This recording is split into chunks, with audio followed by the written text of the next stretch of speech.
Jihadi mbere yuko bamufata yavuye igoma neza azi ko ari bufungwe, munyumve neza cyane.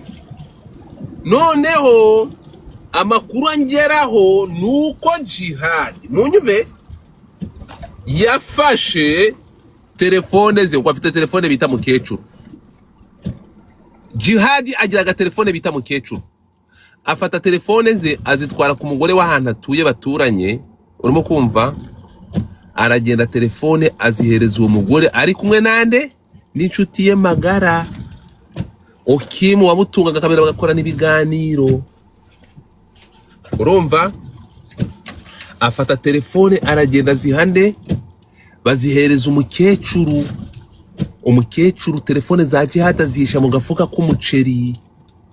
Afata umuceri ngo 25 kilo, abatibe bari seriye ngo bura ngo telefone ngo yishize mu muceri ngo ntago bayitrackinga ngo bikunde, ngo bafata ngo izo telefone ngo bazigurira agafuka k'umuceri ka 25 kilo, barangije kuzishiramo agafuka baragafata, umugore agashira mu ngutiya yarakagendanaga mukecuru. So Jihadi akimara gufungwa, of course umuntu wagombaga kubazwa ni umuntu wahoranaga na Jihadi umunsi kundi bakorana ibiganiro, ari wo Okimu. Bafashe Okimu baragenda bamukubita muri gereza yarayemo iminsi birafunganywe na Jihadi. Okimu aravuga ati ngende mu mvungure ndababwira ahantu telefone za Jihadi ziri. Telefone za Jihadi ziri mu gafuka k'umuceri kari mu ngutiya y'umukecuru uturanye nawe. Okimu ntabwo polisi ntabwo ribigeze kureba uwo mukecuru wapi. Okimu nk'umuntu wajyanye na Jihadi kujya guhisha izo telefone za Jihadi, Okimu niwe wagiye kubwira wa mukecuru ngo vana izo telefone mu ngutiya. Ibi narabibabwiye mu ngira umusazi. Umva, Okimu yaravuze ati jewe ni munde kurekeretse icyo mudashaka ko mbakorera ndakibakorera. Genda hinduka umutangabuhamya n'ibindi mutazi kuri Jihadi. Okimu aragenda ahita agambanira Jihadi, aramuhinduka nk'icyo munda bro. Telefone aragenda arazizana za kumukecuru, arazizana azihereza riba, aravuga ati nimuvane ibimenyetso byose mushaka. Urumva? So mbere ko tugaruka ku rukiko nandi kubabwira ukuntu uyu nguyu yaje guhinduka umutangabuhamya, ariko tutaragera aho ngaho. Umuntu bita cyangwa bifu za Semuhungu na Jihadi, bro, ni bifu ndende. Abangaba ngumwe yibye umugabo wundi Yesu Kristo, ngo mu mateka yabo cyagiye kuva kera buriya ngumwe yibye umugabo wundi, niyo mpamvu batajya bababarirana. Faxman fungura mic yawe ukomeze tubwire inkuru uko byagenze ku rukiko ejo. Musharing rababandi igihumbi, mutapping screen. Ahangaha muraza kumva icyo amatwi yatigeze yumva namba. Mutapping screen mu nkandire hatimi bombo klati posting twagiye. Aha. Faxman warugeze ahantu Jihadi yarize ejo nawe ugaturi kukarira. Big Man GB Rwanda twari kumwe bubikwe abitwa bapunditi barumirwa. Uri kurira nawe Jean Paul undi neza nabandi bose nabo Jean Paul ntabwo yarira. Ni mu bantu bashobora kurira ntabwo Jean Paul arimo bro. We know each other. Jean Paul yarariwe ntabwo yarizwa n'ifungwa rya Jihadi. Komeza. Yego. Witwa Metero Bayisabe Irene aravuga ati nkuko mubizi uyu Jihadi ni umunyamakuru kuri YouTube. Yego. Inkuru zirimo gutwika cyangwa ziri gutrendinga buri munyamakuru wese wo kuri YouTube azikoraho. Jihadi yemera ko video yamugezeho. Allahu Akbar. Yarayifite. Yego. Ariko umuntu yayeretse ni umuntu witwa Okimu. Ariko Okimu yari yatanze ubuhamya avuga ati ngewe video narayibonye, ariko video ni Jihadi uyifite ntago ari ngewe. Jihadi wasobanura avuga ko arabyemera ati yego nayeretse umuntu witwa Okimu. N'umukameramani wanje ntayo yabonye, n'umushoferi wanje ntayo yigeze abona. Jihadi se ajya ku mushoferi? urumva mu rukiko hari ukuntu ugenda uterateranya cyangwa hari n'igihe n'igihunga n'iki ushobora gutuma uvuga ibintu urabizi nawe. Ati n'umushoferi wanjye. N'umushoferi wanjye. Kaka modoka ko kwamamaza gasiye gafite n'umushoferi. Njewe umushoferi we umuntu watangiye kumutwara bwa mbere. Iriya modoka gihabwa bari kumwe hariya yitwa Pazo niwe wamutwaraga. Pazo we bafunganywe. Uriya bafunganywe niwe wari umushoferi we. Kubera unatara afite na premiere afite Jihad. Yego. Urumva? Ati byo ndabyemera. Atariko nta muntu yigeze nsaka, nta muntu yigeze nohereza video. Ati niyo video iza muri groupe abashumu ponyonyo. Gazi mutapinga screen yego. Ntayo nigeze mbona. Ati kubera ko iyo nshyizeho network ngira message nyinshi ari gihe haza message nk'ibihumbi 4 ntago namenya ngo niki cyaje muri groupe nazaga muri rimwe na rimwe. Iyo groupe yari yo gusharinga ibikorwa byanje abona amamariza gushyiramo link z'ibiganiro byanje. Ati rero ntago nigeze nsharinga video. Ati rero ubwo naba ndimo ndazira kuba mfite groupe ya WhatsApp. Yego. Witwa Bayisabirene aravuga ati atanga n'urugero. Ngo hari igihe twari turi mu gihe cyo kwibuka jenoside yakorewe abatutsi. 1994. Umuturage wibereye ahantu batazi kuri radio Contact ahamagaraho avuga amagambo yo gupfobya jenoside yakorewe abatutsi 1994. Ati uwo muntu yarafashwe afatwa wenyine. Umunyamakuru wamwitabye ntiyafunzwe. Uri kumva? Ndakunda. Yaba igitangazamakuru Contact FM. Uwo ni Irene ari kuvuga. Uwo ni Bayisabirene. Bayisabirene. Neti, mumfollowing net, mumfollowing the account, mumfollowing your mama, mumfollowing everybody follow this account. Let's go. Commence. Ati rero ntago nibaza ko Jihad kuba afite groupe ya WhatsApp inyuramo ibikorwa bye byari bikwiriye guhinduka icyaha. Bo rero baburanye basaba yuko Jihad yaba umwere. Babaza ubushinjacyaha. Bati hari amategeko agenga groupe WhatsApp. Ati oya, ati ntayo. Hari ahantu hagaragara yuko Jihad yaba yarasharinze iyi video akayiha nk'umuntu runaka. Ati oya ntaho. Imakazi banyinshi ariko se uri mu biki mu yandi magambo uri mu biki kuri abajabiriye uri mu biki wavuye muri imakazi banyinshi. Yego imakazi banyinshi ari kubona ko yaba Bayisabe buryo arimo kunganira Jihad. Urumva ko Jihad rwose reka tuzategereza umwanzuro. Oya so Jihad aturika karira akagaruka kuri se muhungu na Zinda mama we yaraharereka se muhungu yaraharenda bizi Zinda mama wa Jihad yari yaje mu rukiko. Oya se mama wa Jihad yarahari rwose naramubonye. Ashobora kuba yarakebutse akareba mama we ko yarakebukaga akareba abantu akerekana ibimenyetso akavuga ati dore mubaze n'aba bantu bose. Urumva Jihad akiregura avuga ngo muri iyo video kwari ukwigisha urubyiruko cyane kureka kwishora mu bintu by'amavideo. Ati nge nararezwe, ati ngewe uburyo nkora mu buryo bwanjye ariko nkora mu buryo buri discipline. Ati ntago nigeze cyane rwose.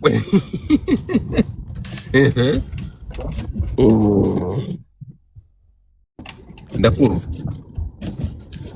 Icyo gihe rero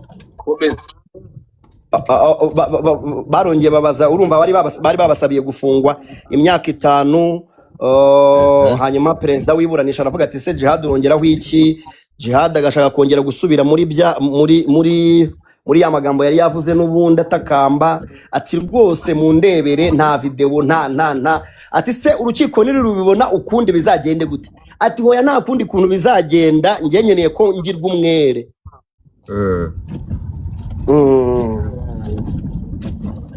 ati nkeneye ko ngirwa umwere. ati nkeneye ko ngirwa umwere rwose. Byaje kurangira gute rero? Byaje kurangira urukiko rwemeje, urukiko nyine iburanishwa rirangiye bavuga yuko isomwa ry'urubanza rizaba itariki 27 saa 9 rwose nibwo bazasoma. Mbere yuko tugera mu gusoma rero tugaruke kuri Pazo. Ba Pazo bo babashinja iki ko harihoze ba Pazo bo Pazo n'ubundi niwe bashinza gusakaza iriya video. Umunyamategeko we yavuze ko ahubwo babona uwitwa Yampano ariwe wagakwiriye gufungwa. Yego. Umunyamategeko ati iyo turebye dusanga mu isesengura ryacu uwitwa Yampano ariwe watanze access kuri email ye. Email ye yari y'abantu batatu. Iriho umukameramani wabo wa uploadinga, iriho Pazomani, iriho n'undi mu manager wabo ngo ba muri Amerika wabafashaga ubuzima bwa buri munsi. Yes. Bari abantu batatu. Ati se niba email iriho access y'abantu batatu, twabwirwa n'iki umuntu wabonye video, twabwirwa n'iki umuntu wayishize hanze ko tubona ari Pazo wafashwe, kandi niba bose bari bafite access kuri email ya Yampano iyo video barayibonaga. Rero tugenzuye turasanga Yampano ari we nyirabayazana. Pazo avuga yuko rwose nta video yigeze asharinga. Urebye ibya bindi byavuzwe mbere hose nibyo byongeye bikavugwa. Tugaruke rero kuri Semuhungu yari mu rukiko. Semuhungu ntabwo yigeze aza mu rukiko. Ari nacyo abantu bose twatashye bari kwibaza. Baravuze bati abatanga buhamya n'ubundi baravuzwe mu mazina, hari bakwiriye kuza mu rukiko bakanashinja mu rukiko abantu babibona, bakabivuga imbona nkubone.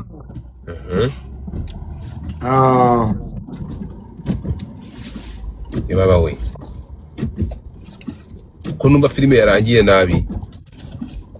Filime yarangiye nabi Godfather. Ariko njyewe mu mboni zanjye tingiye ku miburanire ya Jihad n'abamwunganira mu mategeko. Yego. Bitariki 27 ubwo ndabivuga nkanjye nka Faxman. Yego. Nkanjye ntago ndi kwivuga nk'undi muntu. Yego. Abantu mushe muri kweti inkuru ndayirangiza tuganire. Yego. Nkeneye kuzamura abantu. Yego. Nkanjye uko nabonye iburana uko Jihad yitwaye, abamwunganira amategeko Maître Fatikaramu ndetse na Bayisabe Irene, ingingo n'amategeko ku buryo bagiye babikurikiranya. Jihad njyewe ndamuha amahirwe ya 75. Yego. Yo gutaha. Ntabwo mbihamya kuko amakuru mfite hari izindi biravugwa ko mu nyumve neza. Biravugwa ko Jihad kuko nujya kurebera Yampano ntabwo yarize Jihad. Ikirago cya Yampano nubwo ibibazo bya Yampano bose na Basemungu bahise birundamo bagashaka gukora revenge. Amakuru angeraho ka Godfather Jihad muri kwa guturagurika kwe, Jihad yashize amabanga y'umuntu ukomeye hanze ko agiye gutandukana n'umugore we.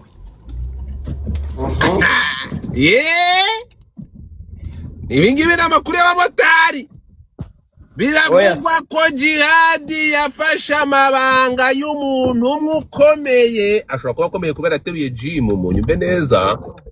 Ashobora kuba akomeye kubera yateruye ibyuma. Icyo Jihad kuko ikibazo cya Yampano mu bantu bakabaye badafunzwe, mu bantu urimo kunyumva, mu bantu bakabaye batari muri ntuza, batari baburana bari hanze, Jihad arimo kugira nukuvuga ngo hagati ya K John urukumva na Jihad ninde muntu akabaye ari hanze. Mukajya uragaruka kuri Jihad, uragaruka kuri K John nawe umbwira icyo bavuze kuri K John. mbere yuko K nkomeza. John yari ari aho ngaho nabo yari yaje. Yego. K John yari aho ngaho yari yaje, avuga yuko yasabye video uwitwa Papiniesta. Papiniesta akayimuha. K John baramubaza bati warugiye kuyikoresha iki? Ati njyewe ndi umunyamakuru w'igitangazamakuru, yavuze ntago ndi kukibuka neza. Ati nagira ngo mbikoreho. Afite ikinyamakuru ntuzagira K John agira website arega. Agira ikinyamakuru cyandika K John uko abantu batabizi. Ni icyo ngicyo yavuze. Ati nagira ngo mbikorewe inkuru, ati nk'umunyamakuru, ati n'ubundi nabonaga ibindi bitangazamakuru byose byayanditseho, ati rero nagira ngo njyewe mbone ko atari ibihuha.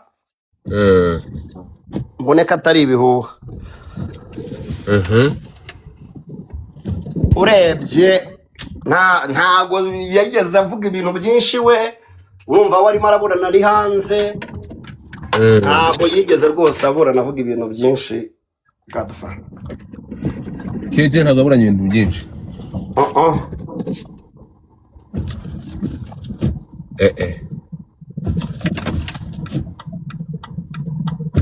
Hanyuma rero tugaruke kandi resitora abantu.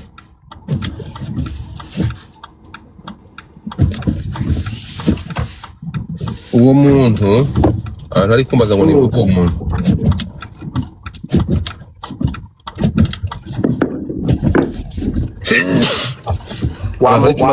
Umuntu mureke kundondogoza, urumva mvuga umuntu amazina uko bishatse. Biravugwa ko amakuru ari kugenda anduhira mu matwi ya Godfather, urumva. Yego. Biravugwa ko umuntu bita Jihad, mwumve mubeho, munyumve neza, ngo Jihad ngo yamenye amabanga y'umwe mu bantu bakomeye, urumva. Avuga ko bagiye gukora divorce. Uwo muntu ararakara. Kandi ngo arakomeye. Yarateruye. Akora triceps na biceps byinshi cyane. Umva. Jihad ko yafashe umuntu ukomeye. Avuga yego ibinini. Oya. Amakuru y'abamotari. Ubwo reka tubyite amakuru y'abamotari. Jihad yinjiye mu rugo rw'umuntu ukomeye. Ko agiye gukora divorce. Uwo muntu niwe ari kumukanda.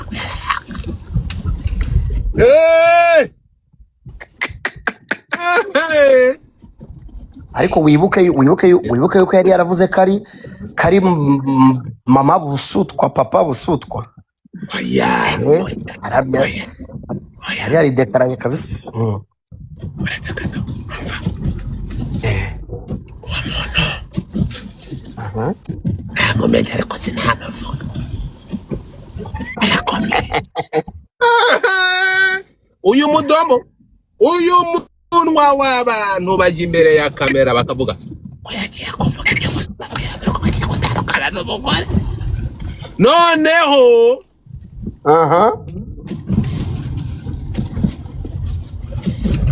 akazawe ibyasinda amurwibuka. Erega Jihad yaragiye aravuga ngo Zinda ngo ajya guhostinga ngo yambaye imyenda yo muri gym. Kuvuga ngo ibibazo. Ariko Zinda cyagiye ngo bamufata ubereye ibiyobyabwenge, ebana ngo Jihad yamurekuyeho imiriro ngo yaramubaze. Noneho buriya ngo kugira ngo Zinda asubire inyuma aburi biraka, umuntu witwa Zinda kabisa ngo Jihad yabigizemo uruhare, ngo yaramukeketaga buri video yose. ariko muri uko kumukegeta rero ibingibi ni hahandi tukagaruka mbabwira ngo Godfather ntabwo ngiye nzigera mba umumotsi cyangwa ngo mbe umukandanzugi w'umuntu uwo ari we wese. Abantu barimo baragusaba ariko ngo werekane ngo Zinda ninde. Ariko se ninde mureka mpamagare Zinda ze hano. Zinda ni umukobwa mwiza cyane, umukobwa mwiza ufite inyo ariko mugufi. Zinda ni umukobwa mwiza ariko umusirimu uvuga icyongereza cyinshi. Ufite igikara cyiza, ndamuzi Zinda. Umwana w'umuntu ntabwo ari umwimukira. Zinda ni kavukire, n'umwana w'umusirimu wowe witonde. Keba nayo Zinda n'umwana w'umusirimu urumva. Tugende gakeya rero. Ndamuzi cyane. Zinda n'umwana w'umusirimu bro, uvuga icyongereza kitavangiye. Urumva? Avuga icyongereza kakinyorosha.